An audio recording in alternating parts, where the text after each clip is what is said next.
Hey guys, Rob from Zborgaming here, and today we're going to take a look at the assault rifles and our recoil guide. So what we'll do here is we'll take a look at all the recoil patterns for every single assault rifle in Modern Warfare and talk about how understanding these recoil patterns can help you to build better loadouts for your weapons. So let's go ahead and get started here. Now, if you've watched any of our other weapon guides that we have, you'll know that we do all of our testing on Candor Hideout at this location here, because from this wall back here to the wall in front of us is exactly 25 meters. So it provides a good distance to do this testing. So we did all of our testing with only one attachment on, and that is the 3.0x VLK optic. Now I selected that attachment because it's available for all the assault rifles and it helps me to sight in better. So you can see here we started with the first 5 assault rifles, and you can see we'll talk about the Kilo first. This probably has the best overall recoil pattern of any of the assault rifles in full automatic mode. It has a slight kick up and then it sort of drifts off here to the left, upper left. The FAL being a semi-automatic, you would expect it to have a fairly good recoil, which it does. You can see the bullets jump around a little bit though. The M4 kicks, has a little side-to-side bounce straight up for about the first 10 bullets, and then it starts to drift up and to the right.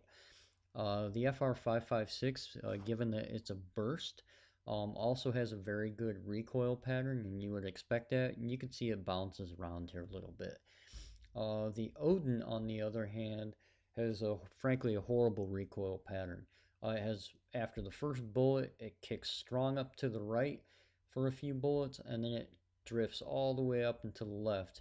And you can see when compared with these first 4 assault rifles, this weapon definitely needs some type of recoil attachments on it, or you will struggle heavily with any type of range, hitting more than 1 bullet into your target. Now for hardcore modes, if you can hit that first bullet, you'll be just fine, but in core game modes, it's very difficult to keep this weapon at anything over 25 to 30 meters on target. So let's go ahead and take a look at the last 5 assault rifles. We'll start with the M13, and here you can see that for about the first 5 bullets you jump up a little bit and then it drifts up and to the right. The SCAR sort of does the same. It's fairly consistent between bullet. First 4 you have a little bounce straight up and then it drifts up to the right as well. The AK-47, you can see, has a very strong vertical kick. There's very little side to side on the whole. You can see it pretty much all stays within this X I have here. And it also seems to bounce in 2-shot bursts. You can see here we had 2 shots, 2 shots, 2, 2, 2, and it sort of bounces that way all the way up. So the AK is another weapon that you will definitely want to have some type of recoil control on for this weapon. Like the Odin though, this is a very popular gun in hardcore due to its damage. And if you can be accurate, it's very effective in hardcore. Now with the Ram, this you can see kicks almost straight vertical for about the first 8 to 10 shots, and then this one actually drifts off and to the left quite a bit. So with the Grau, you have basically a second bullet kick to the left. It goes straight vertical for about 7 or 8 more bullets, and then this one actually drifts a little bit back off to the right. So now that we've gone through all 10 of the recoil patterns, I went ahead here and I overlaid all of them sort of next to each other in pairs. And you can see when you do this that in full auto, the key takeaways here is the Kilo probably has the best overall vertical recoil profile of any of the assault rifles. I only say it because the FAL and the FR556 are not full auto. So it's part of why the Kilo is such a fan favorite, because it's very forgiving. The M13 looks to have the second best vertical recoil profile in full auto.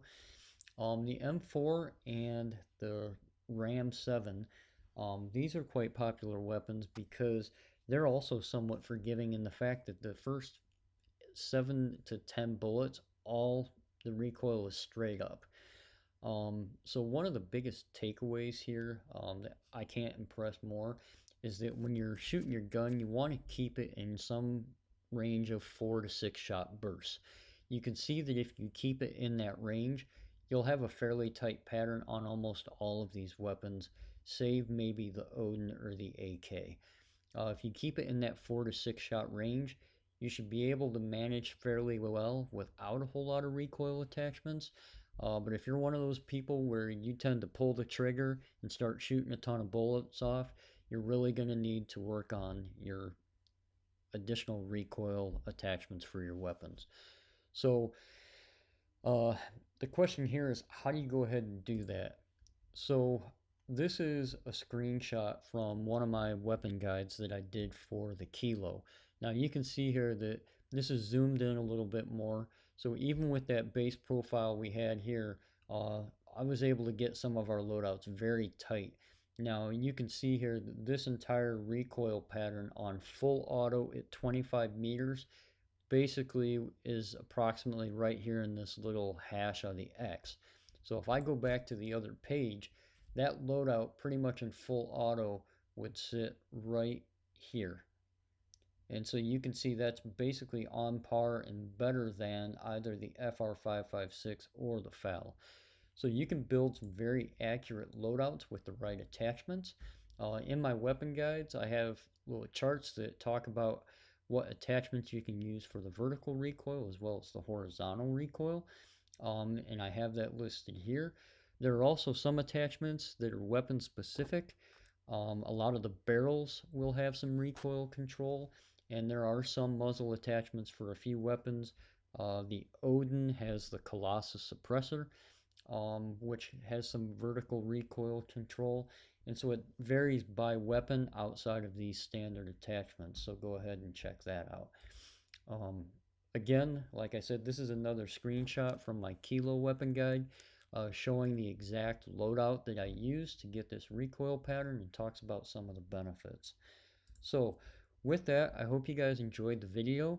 It's very important to understand the recoil pattern of the weapon you're using and how it reacts, so that way you can build the proper loadout to counteract that recoil, be accurate, and still be able to have the type of gameplay that you want. So hey, thanks for watching. Please comment, like, subscribe, hit that bell notification, and I'll have a link in the description below to some of my weapon guides, as well as to my website where I have a lot more information on Modern Warfare. So go ahead and check that out. Again, hey, thanks for watching.